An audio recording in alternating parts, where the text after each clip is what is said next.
All right, so this is week 3. Let's take a look at where we are in the course. Or I'm sorry, we finished. Sorry, we have finished week 3.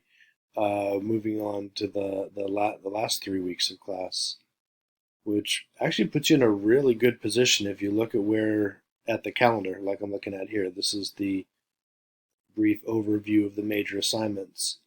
Say if you've kept up with week 1, week 2, week 3, you're at this point where we're really just we're working mainly on the research paper. There's the continuation of the visual text analysis project, and there's the last essay, which is the rhetorical analysis.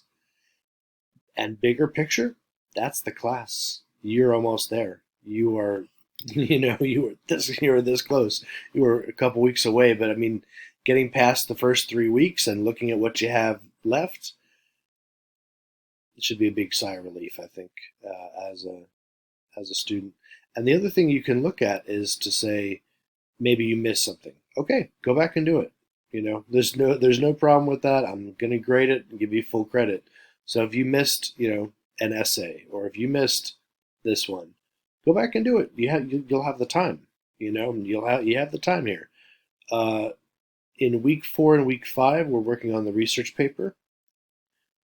In week 4, we're also finishing the project. That's really it for week 4 and 5. I want you to focus and work hard on your research paper, which is why there's not a whole lot of other things to do there. Of course, you have your discussion questions and the quizzes, but that's it. It's the only other. Yeah, yeah. I mean, I'll just double check that real quick, but I'm pretty sure those are the only other like little details um, that I didn't like mention orally here. Let's go ahead and take a look at that. All assignments and readings. Yeah. All right. So here we are. Week 4. Research paper project questions readings. Yeah, sounds about right. And most of these readings are for the research paper and also things that are going to help you with essay 4, the rhetorical analysis. But as you can see, not a whole lot more than what I had explained there. Like I said, there's always the 2 discussion questions, and we have a quiz on commas coming up in week 5. That's it. So if I were you, I'd feel pretty good about where you are. If you've kept up on the assignments, this is your opportunity to really focus in on the last couple things and do a slam dunk job and really do a great job on those. And if you haven't finished everything up to this point, this is a good opportunity to go back and fill in the blanks if there's anything that you missed. All right, so with the research paper, let's take a look at what it is. Basically, it's a standard English 1 research paper.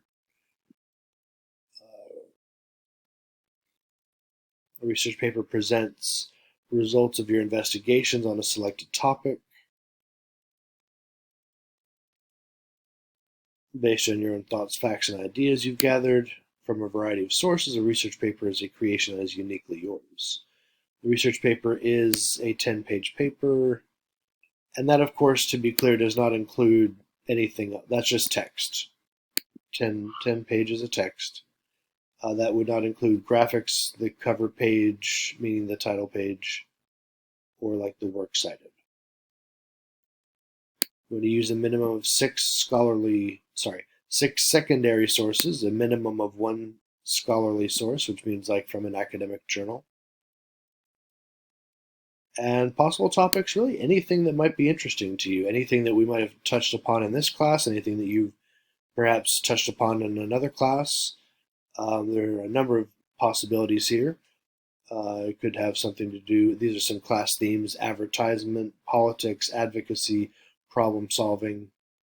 You could go back to like an earlier paper, like for example, you could do either one actually. You could do a visual text analysis that's just a more in-depth analysis.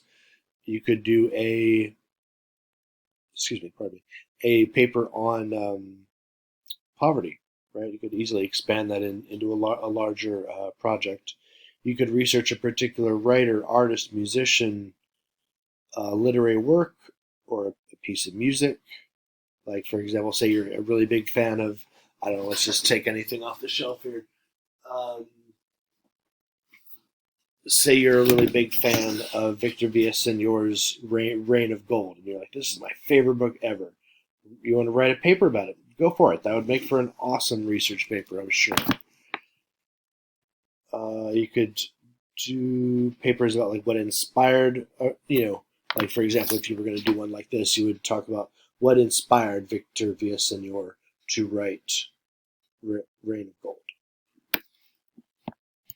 Past students have written about things like any type of health or medical issues, social media, engineering problems like solutions or alternative fuels, science issues, space travel, fuel efficiency, global warming, crime justice issues. Really, it's very much up to you what you choose to write your research paper about. You do want to go through that process of submitting your proposed letter. So if you haven't done that already, you want to go ahead and do that. So you propose a topic and you can get that approved, which is worth points. And it's also helpful from an instructional standpoint because you know that it just, for a number of other things in addition, it gives you confidence as a student. Like, I'm going in the right direction. My professor thinks this will also work out well, and it most likely will. All right, so that is what we're working on this week. And remember to continue the project. All right, so we're working on the beginnings of the research paper and the visual text analysis project. And please do let me know if you need anything, if you need any help. I'm here for you. And we'll do a meeting this week. We didn't end up doing one last week, although they're optional. I'll put an offering up there for later this week. We'll have a meet time. All right. Hope you guys had a wonderful holiday and good luck on your research paper. And please let me know should you need anything.